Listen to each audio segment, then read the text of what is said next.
Hello and welcome back to our study of Peninei Halacha, the teachings of Rabbi Eliezer Melamed Shlita. Okay, here we are after a bit of a summer hiatus, and now it is Rosh Chodesh Elul as we heard the sounds of the shofar this morning. I hope everyone had a restful and enjoyable summer, but now Uru Mishinaschem. Torah tells us we have to wake up from our slumber. It's time to think about Teshuvah, Tefillah, Tzedakah, and hopefully everybody was recharged over the summer and the ability to get ready for Yom HaNoraim Habayim Aleinu L'Tova. I also want to report that I had the tremendous zechus to spend time with Rav Melamed in Har Bracha, in the yeshiva, in the moshav, in the yeshuv, in Har Bracha, and to become inspired. And of course, he's extremely supportive of our work here of trying to spread the Torah of Peninei Halacha. And also pleased to report that, God willing, in November, Rav Melamed will be visiting the United States for the first time, and we're glad to have a small part of that. But one would think that since the last time we had the session, I'm not sure how many, it was over a month ago, well over a month, almost a month and a half ago, and I wish that our intro could change, but we have to still continue for Daven for Charlei Tzvagan Yisrael for Shalom B'chol Petzua Yisrael, and unfortunately no return. No change. We still pray for a safe return of all of our hostages, both living and no longer living. Those deserve Kavur's Yisrael, and we dedicate our learning to Nishmat and Daniel Shimon Harav Zerom V'Shel Shem Yekam Damo. So, we are continuing with the laws of Tefillah. We're in Perez. This is going to be episode 99 of Tefillah, but we'll continue where we left off. Likras Tefillah Shachris Hakdama Shalom Fnei Tefillah. Misha she'ala amor hashachar asal adam alechas lepischo shel chavero o aviv o rabo levarchu b'shalom o b'chol bracha acheres. From the time that amor hashachar comes, the daybreak, so a person can't go to a friend, to your parent, to your rebbe, and you can't offer words of greeting, of shalom, or any other blessing. V'im asakain, and if you do so, harei shechshiva u'sam HaKadosh Baruch Hu, so that means that you're treating this person or this individual as greater importance than HaKadosh Baruch Hu himself, kaviyachol. It's Gemara in Brachos, because before you're able to give thanks and to pray to God, so you are giving someone else shalom, which is not appropriate. In the note he says, and even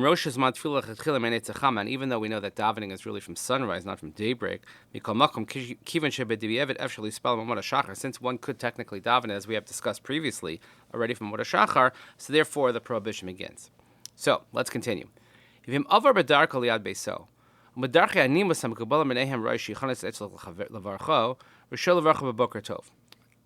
mean that one has to be rude, though, because let's say a person is going from his house, let's say you're going to shul, and in the normal course of things, proper manners is that when you see someone and someone says hello to you, so you could say Boker Tov, good morning.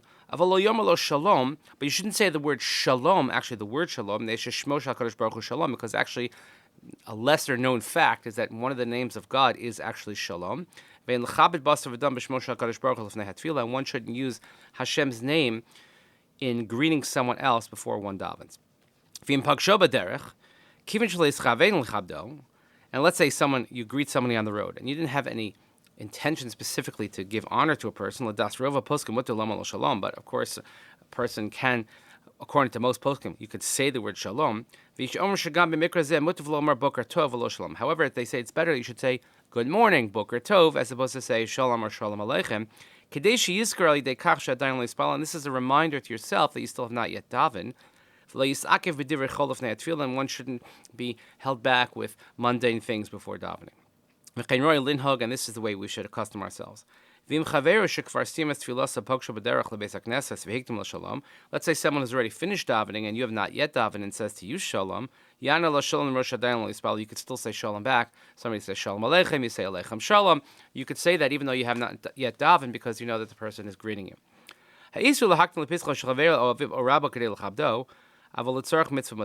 So the prohibition is to preempt and to use the word shalom or to give greeting to another individual before you daven.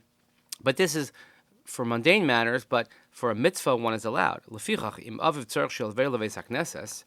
your father, let's say, needs you to take him to shul, so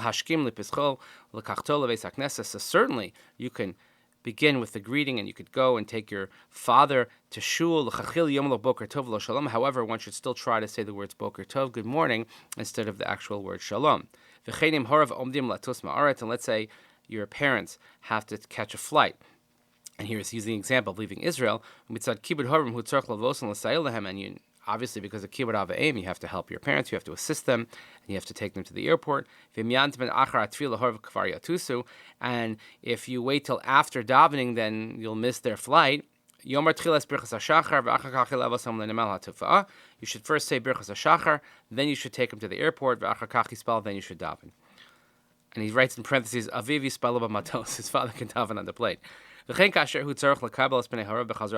the same thing applies to returning from a trip. So in other words, there are certain things that can perhaps preempt davening, but one should be careful not using the name of Hashem or to recognize that you yourself have not davened and to take that into account. So it's a pleasure to hit the ground running again. I hope you'll continue to join us through Rosh Chodesh Elul and the month of Elul to prepare for Yom Noraim.